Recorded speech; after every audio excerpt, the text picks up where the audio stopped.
Au sommaire de notre numéro d'aujourd'hui, la plus puissante sportive que vous puissiez trouver. 360 km/h chrono, la Viper Venom 600 de John Hennessy. Nous voulions faire de la Viper une voiture proche d'une McLaren F1 ou de la Porsche GT1. C'est chose faite. Pour vérifier cela, nous nous rendrons au Texas, sur le circuit de World Speedway. C'est tout de suite dans ce numéro de Motor Trend.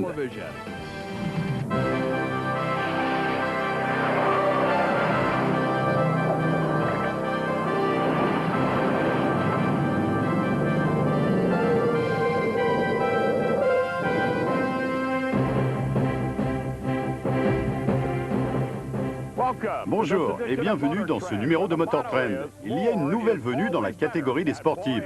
Nous vous la présentons aujourd'hui. Je suis Jim Scooten et nous sommes sur le Texas World Speedway pour éprouver cette Viper Venom 600 construite par John Hennessy. Accrochez votre ceinture car ce monstre prend 360 km/h chrono.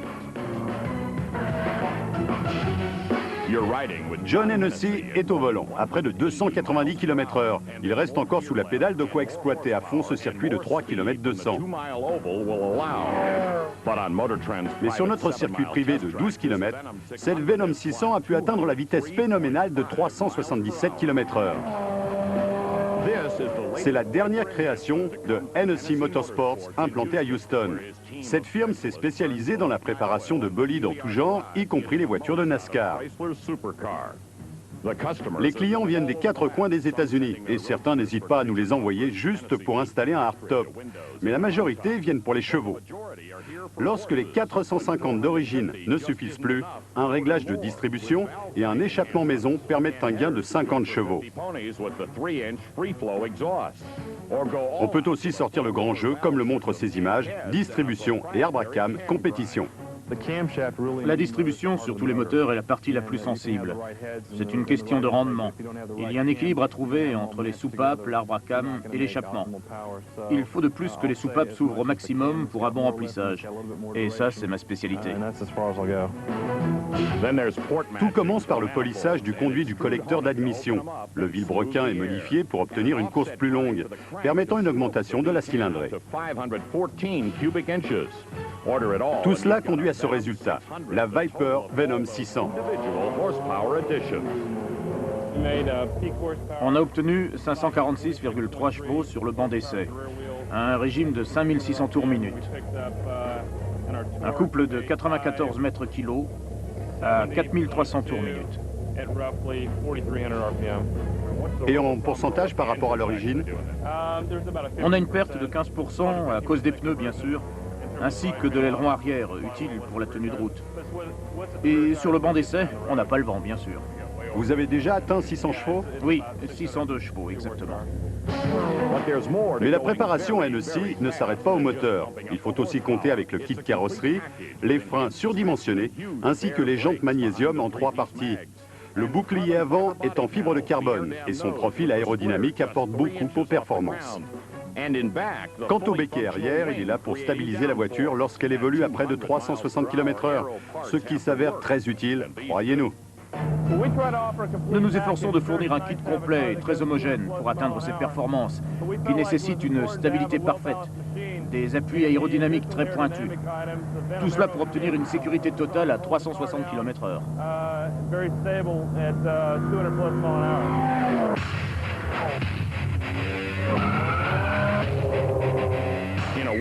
Dans une catégorie où les GTS coupés ont virtuellement bousculé les idées préconçues, pour ce qui est de la vitesse de pointe, du slalom et des accélérations, la Venom 600 est ce qu'on pourrait appeler un outrage.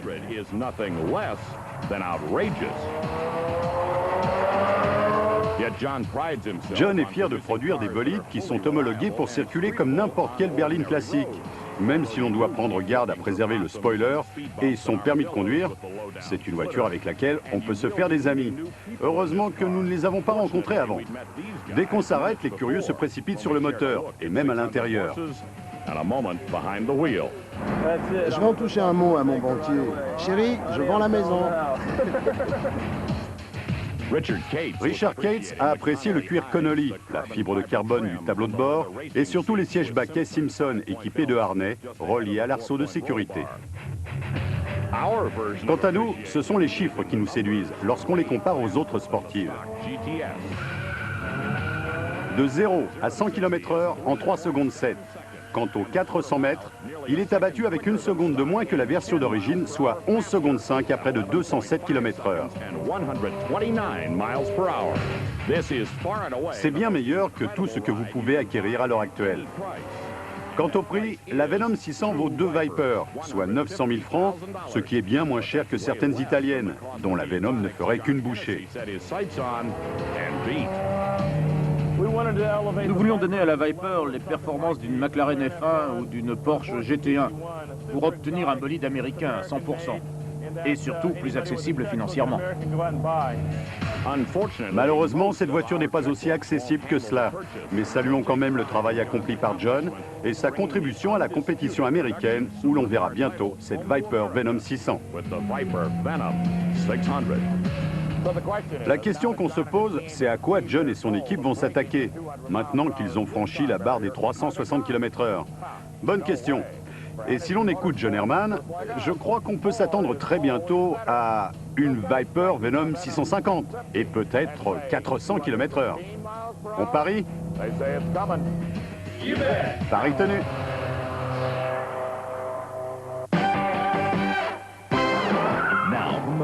Et maintenant, un petit tour dans les archives de Motor Trend à la découverte des classiques américains.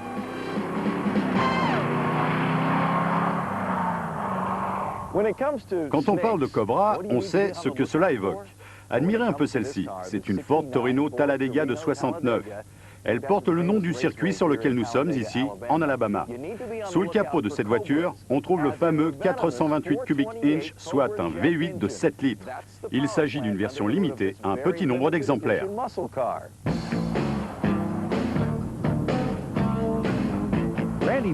Randy Bush et son père ne sont qu'à quelques encablures du circuit du Mans en France. 9600 km.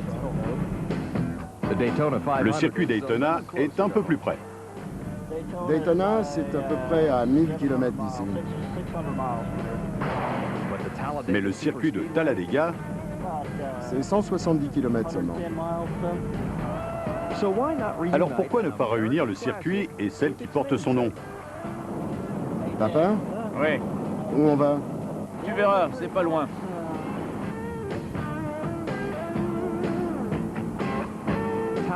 À la base, cette voiture était faite pour participer à des courses de NASCAR. Ford voulait battre Chrysler en 69, et ça a marché.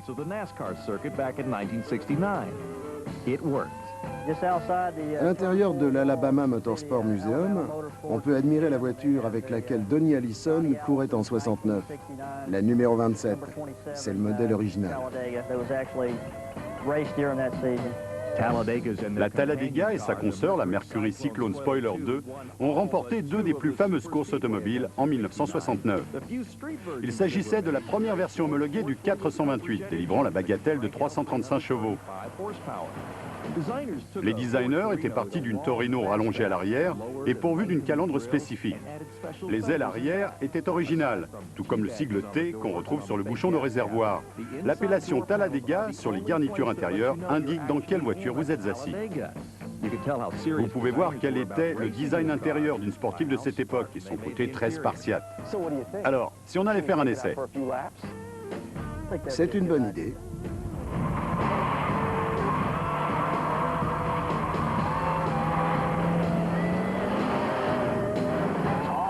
Et en plus, son prix n'a rien à voir avec celui d'une voiture de NASCAR actuelle. C'est dingue.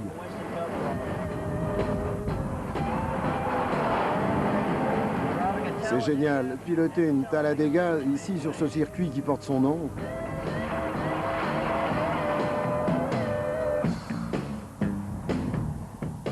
C'est mon fils. Pour lui, c'est le rêve absolu. Le circuit et la voiture sont nés la même année. On a construit ce circuit début 69 et Ford a donné ce nom à celle qui devait être victorieuse en NASCAR. Tous deux ont maintenant presque 30 ans. Ils sont toujours aussi rapides. Attention quand même, c'est une voiture de collection. Moi, personnellement, ça ne me plairait pas. 300 km/h, c'est pas pour moi. Ce qui n'a pas empêché Vernon de participer à la restauration. Regardez à quoi elle ressemblait en 90. Elle était en assez bon état. Je sais ce que vous en pensez, la couleur blanche ne vous plaît pas. Pourtant, c'est une des 3 teintes dans lesquelles elle était livrée à cette époque, le blanc, Wimbledon. Bien, il faut qu'on rentre. Vous êtes triste? Bien sûr que non. Pour pouvoir être homologué en NASCAR, il fallait qu'une voiture soit produite à 500 exemplaires. Résultat, la production totale n'a été que de 754 voitures. Alors quand on parle à des fanatiques Ford comme Randy, la référence, pour ce qui est des sportifs de collection, c'est la Talladega.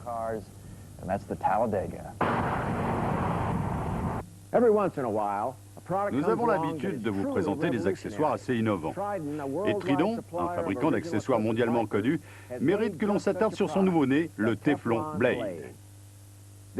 Cet essuie-glace dont le balai est constitué de téflon de chez Dupont de Nemours apporte un plus au niveau de l'essuyage, réduit l'écouinement et sa longévité surclasse tous ses concurrents actuels. Seul Tridon bénéficie de ce matériau car Dupont lui a donné l'exclusivité mondiale. C'est un produit si performant que Carroll Shelby l'a adopté dès sa sortie sur sa toute nouvelle Shelby Série 1.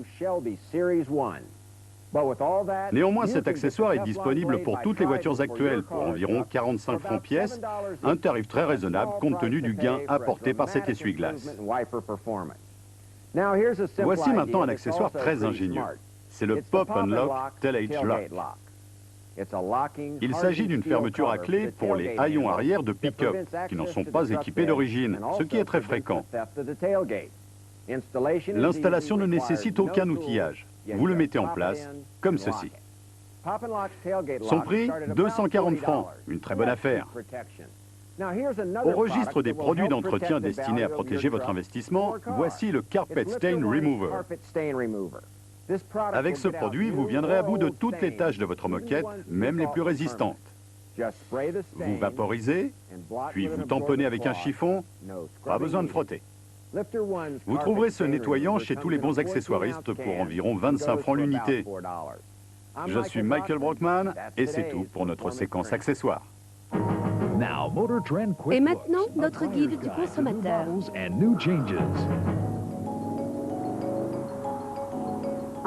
Bonjour, je suis Beth Stein. Aujourd'hui, il vous faudra chausser vos bottes car nous allons parler 4x4. Nous allons tout d'abord crapahuter avec le Chevrolet Tahoe 2 portes. Viendra ensuite le tour de ses 2 cousins éloignés, le Honda Passport et l'Isuzu Rodeo. Avec ce modèle, Chevrolet occupe le marché américain. C'est d'ailleurs en 2 portes le seul 4x4 full size, c'est-à-dire de grande taille. Son empattement assez court lui donne un certain avantage en tout terrain, avec en prime un sérieux volume intérieur. Les meilleurs atouts du Tahoe sont les 255 chevaux de son V8 de 5,7 litres équipé du compresseur Vortec, un couple de 54 mètres kg ainsi qu'une boîte transfert électronique bien pratique, afin de se sortir des pièges que réserve ce type de conditions. Le prix du modèle que nous avons testé, 201 000 francs. Alors là, il va falloir être très attentif, car ces 2 4x4 ont beaucoup de choses en commun. En fait, ils sont identiques. Isuzu l'a construit et l'a baptisé Rodeo, et Honda l'a tout simplement rebaptisé Passport et lui a apporté quelques modifications sommaires. La bonne nouvelle cette année, c'est que chez Isuzu, on a apporté de sérieuses améliorations. Commençons par le V6 3,2 litres, l'un des 2 moteurs disponibles du Rodeo, mais le seul sur le Passport. Eh bien, la puissance moteur passe de 190 à 205 chevaux et son couple à 30 mètres kilos. Pour l'occasion, les transmissions ont été revues à la hausse. Les suspensions ont été modifiées pour un meilleur confort. Ajoutons à cela un boîtier de direction plus direct et vous obtenez un 4x4 avec un tempérament très intéressant. L'intérieur a aussi été revu. Il est désormais plus luxueux. Malheureusement, le comportement en tout terrain reste inchangé sur ces 2 modèles. Le Passport LX d'entrée de gamme que nous avons testé est assez bien équipé puisqu'il dispose de jantes alu de 16 pouces. Mais sans autres options, il coûte tout de même 166 800 francs, contrairement au Rodeo qui bénéficie d'un intérieur cuir, d'un toit ouvrant électrique et d'un lecteur CD avec chargeur, tout cela pour 190 000 francs. Avec ces deux 4x4 japonais, les amateurs de tout-terrain seront comblés. Et il y a une chose dont je suis sûre, si vous voyez au feu un Rodeo et un Passport côte à côte, il y a des chances que vous ayez l'impression de voir double. Je suis Beth Stein, à bientôt. Il y a quelques semaines, nous vous avions présenté ce qui se faisait de mieux en matière de pick-up compact, en omettant complètement le Dakota parce que n'appartenant pas à cette catégorie. En revanche, côté performance, on note une nette amélioration grâce à l'option RT, parce que chez Dodge, on lui a tout simplement greffé un moteur V8 de 5 litres 9, faisant désormais du Dakota un pick-up particulièrement musclé.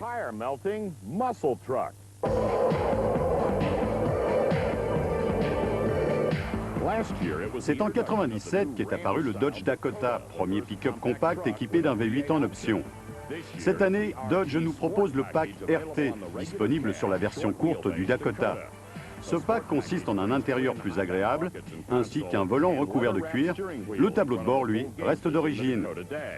On trouve aussi un airbag passager déconnectable grâce à ce bouton. À l'extérieur, la couleur est uniforme.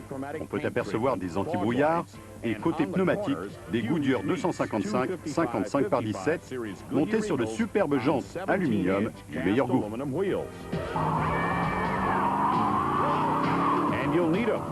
Ils sont bien utiles car sous le capot se cache un gros moteur. Avec pas moins de 5 litres 9 de cylindrée, ce V8 développe la bagatelle de 250 chevaux pour 57 mètres kg de couple. Ce qui est intéressant avec ce moteur, c'est son régime maxi, qui se situe autour de 4700 tours minute. Cela dit, le couple maxi se trouve à 4400 tours minute.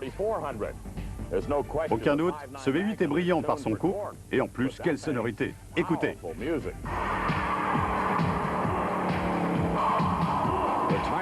Les pneumatiques participent à cette symphonie. Ils hurlent à la moindre sollicitation, l'échappement s'occupe des basses.